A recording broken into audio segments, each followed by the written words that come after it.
Hey guys, I'm going to talk real quick about people that are in recovery. And I don't know what stage that any of you might be at, but I know for me, I first had to learn to love myself. I have an addictive personality. I had to put down the poor me bullshit and stop thinking that I was some sort of victim of circumstance or that things were happening to me. I am fully 100% creating every fucking thing in my life at all points in time, and I take full ownership and responsibility. I used to date crazy chicks, and I would be like, man, that chick's crazy. I'm the dumbass that slept with her. I'm the dumbass that put myself in that situation because she let me sleep with her, because that's all I really thought was important at the time. And then I'm like, well, she's not treating me right. Of course she's not fucking treating me right. She jumped into bed with me without me even trying. How many other dudes is she gonna do that with? That was my fault. But for years, I used to think it was their fault. I used to think women were crazy. The problem wasn't other people. The fucking problem is me. So I changed that. So we made a conscious effort to adjust, make the necessary adjustments in my life to go ahead and give myself the life that I deserve and give myself the treatment and love and help that I enjoy. Now, I also have to say this. If you want to learn to be something great, like if you're an addict, you want to learn how to not be an addict, you want to learn how to be something awesome, you need to train and study like a doctor. Doctor goes to school for, 8 years or something, right?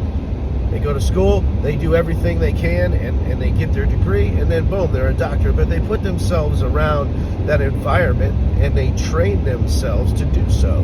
Now, if you're an addict and you have been living in a bad life, or maybe you're not an addict, you're just living in a life that's undesirable, not the life you want, and you want to adjust that, you simply have to make the changes necessary in your life so that you can go to school, so to speak, just like that doctor did, to train yourself to become the version of yourself that doesn't allow people to treat them like shit because they don't put them in their lives. Like, you make your fucking 5 people around you that are tight, that are just badass motherfuckers that you want to be just like. Those are the people that you need to become friends with, and those are the people who you need to be loyal to, because at the end of the day, those are the people that you're going to become. That's who you become, the 5 people that are closest to you. So keep your fucking cycle tight and kick all that fucking, those trash motherfuckers right out the door. They're not important. Get rid of them. You don't need that shit. In order to be successful, you're not going to have some friend that's calling you in the middle of the night because he needs a ride, because whatever, again, and every week it's more of the same shit because he's not doing what he needs to do. Now, it may seem selfish, but you can only help those who help themselves. And I'm all about helping other people. I'm all about doing the greatest good for the greatest number of people. I really am honestly only making these videos because I want to help people like me, because I am lucky to be alive. I should have been dead from the drugs and the things that I did in my life. I shouldn't have made it. And for some reason, God has me alive, and I feel like my purpose is to share this with you guys. So by doing the greatest good for the greatest amount of people, I feel like I'm satisfying that within myself. As far as addiction goes, I don't believe, me personally, and everybody's different. Some people need something to hold on to. They don't have a developed structure.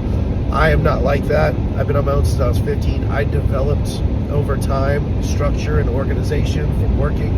And that's one thing that I need, right? For me, I feel like if I walk into a meeting once, twice, 3 times a week after being clean for 6 years, and I start saying out loud, like, oh, my name's Vinny, I'm an addict, I start admitting to the universe that I'm some sort of a failure, or I'm less than, or that I have this thing that nobody else does, and really, that's irrelevant. We are all different versions of the same person pushed out. We're looking at everything happening from a different perspective. And if my perspective at this time is to go through the past experiences I have and come out, I am no longer a caterpillar. A caterpillar turns into a butterfly. Why the fuck would I be worried about shit that a caterpillar does if I'm not a fucking caterpillar? I'm not a fucking drug addict anymore. It's not who I am. I like to surround myself with positive people, with successful people. I like to spend my time in the gym. If I start a conversation with somebody in the gym about something, or they started with me, 9 times out of 10, it's usually going in a positive direction, because most people see the way that I work out, they have questions. They want to know how to get in shape, how to lose weight, whatever. Maybe they just want to talk with somebody who's like-minded because they see that I'm disciplined and they respect that. Whatever the case, those are the people and conversations that I allow in my life.